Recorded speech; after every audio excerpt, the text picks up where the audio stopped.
Eile hakkas Eeva jalgrattaga sõitma, ta hakkas katsetama, vaikselt hakkas tasakaal tulema ja sai juba hoo sisse, nii et ta sai ise väntama.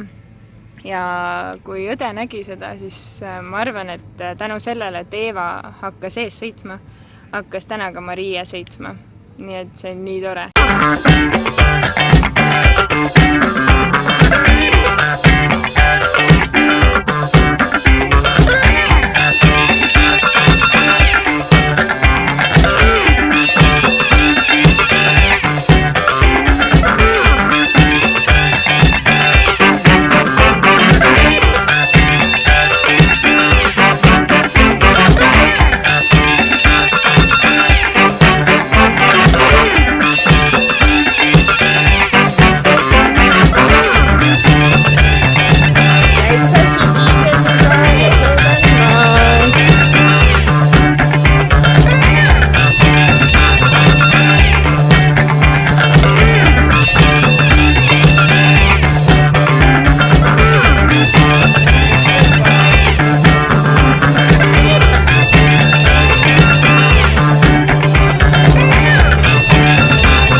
Sõidetud on juba 10,5 kilomeetrit.